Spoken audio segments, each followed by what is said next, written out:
Hey, I'm Eric. And I'm Kelley. And we're the McNeils. We're so excited to finally announce that we have been home study approved and we are ready to start our adoption journey. We are working with an awesome agency here in Utah, and we're hoping to be matched with an expectant mom that is pursuing an adoption plan.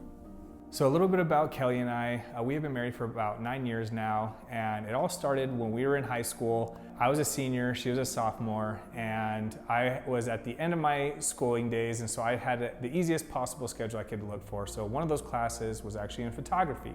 During that time, we became good friends. Nothing outside of that, really. I think she had a little bit of a crush on me. She brought me cookies once for my birthday. That was pretty cool. Started building this relationship, and we became really good friends throughout high school. And then shortly after she graduated is when we actually started dating. We dated for a little bit over a year, and then we were engaged and were married a couple of months later. And we actually started trying for a family just a couple months after we got married. After about a year of trying to have a baby, we decided to seek help from a fertility specialist. We went through the process of infertility. We actually were able to get pregnant on our first try with an IUI. The same appointment that we found out that I was pregnant, we actually found out that it was twins. I wasn't even shocked at first. I was just so excited to finally be able to grow our family.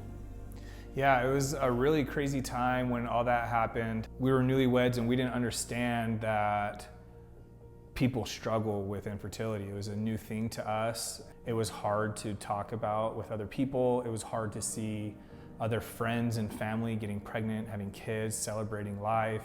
We struggled with that, and it was a really hard time in our lives. When we did get that news that we were pregnant, and then we got the news that we were having twins, it was an overwhelming feeling. It was super exciting. And then of course, when we did our gender reveal to find out we're having 2 girls, that was obviously a huge blessing and super exciting.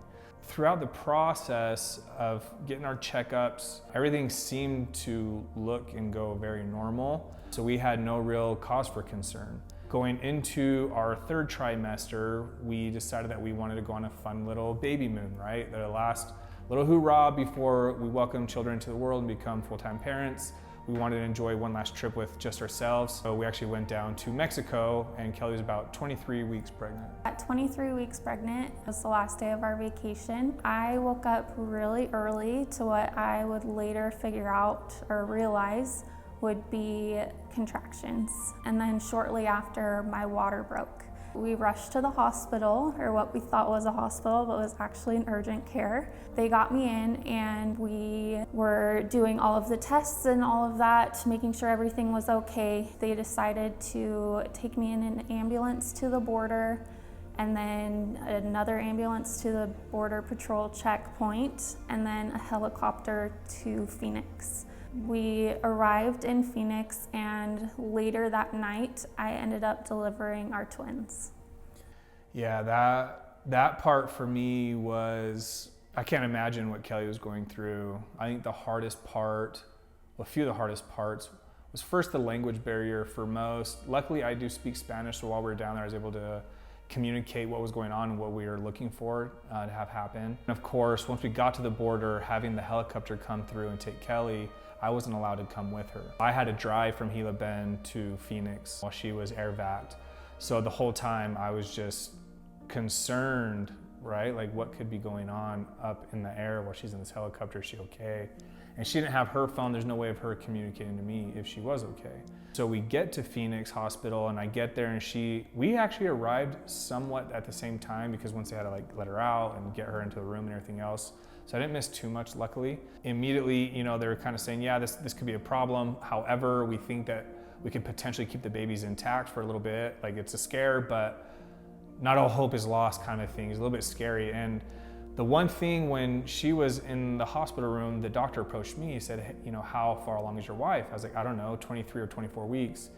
He's like, that's actually a really big deal to know. Is it 23 or 24? Because the chances of survival are drastically different in that 1 week on how much the babies can develop. When we told them it's 23, you can see that they were a little bit more alarmed of what needed to be done. For me, when our first baby was born, Harper, I didn't even realize that we were in this predicament. it didn't feel like something scary was about to happen. I took a picture of my daughter and I sent it to some of our friends, like, hey, welcome to the world. And they were like, there's no way, like, how did you guys just have a baby? You're 6 months pregnant. Like, what just happened? Not even for a second did I even realize or think that was there anything wrong. I was so elated that we had just had our first baby. My experience throughout the process, it was obviously a little scary for me just because, of the unknown. I was worried about our girls and just their health and safety and stuff. And I was really grateful that we actually, Eric knew one of our doctors, which was really cool. I just really felt like heaven was surrounding us. It was just kind of like this, it was a sacred experience, and finally meeting our girls was just so awesome. I just remember my dad kind of pulled me aside one day and he said that on multiple occurrences, the nurses stopped by to talk to him and say, I don't know what it is about, this couple, your children, but there's something really special in that room and everybody can feel it when you walk by. We have a firm belief and understanding of families are eternal. We know that we will be able to be with our children again one day. That is the belief that got us through this experience with our children. For the next week, we would end up being in the NICU with Harlow. There were some complications and she ended up passing 4 days after their birth. And then later that week, it was 3 days later, Harper actually ended up passing as well. So within a week of having our daughters, we had lost both of them. Yeah, and this was obviously a super traumatic experience for ourselves, our family members. We have a very, very close, tight-knit family, and they take everything personal. So anything that does happen to us, they feel is happening to them at the same time. So it was great to have that support, but also very difficult to see, everybody at that moment. Since this experience, we never gave up on the opportunity to grow our family. So we continued down the road to explore IUIs, IVFs. I think we had 6 or 7 total opportunities to try to have kids by way of doctor, and failed IVFs, IUIs, and even a miscarriage. It's something that has always been tender and close to our hearts, was to adopt. We still have some embryos frozen, but we had this feeling that it's time for us to adopt. We genuinely want to grow our family, and so we went through the whole process. We finally became home study approved, and now we're ready to take on that next level of being able to adopt and grow our family that way. Adoption has always, like Eric said, been a really tender place in our heart. It's always been something that I've kind of wanted in my life. Growing up and everything, it was always something that was kind of on my heart. We feel like we've been led to adoption through a lot of divine miracles. So we're super excited and we are really hopeful throughout this process as well. So we just want to share this message with you guys with deep gratitude and love. And if you have the opportunity to get this video and this message out to the right families and to more people, we would greatly appreciate it. So thank you so much. With lots of love, the McNeils.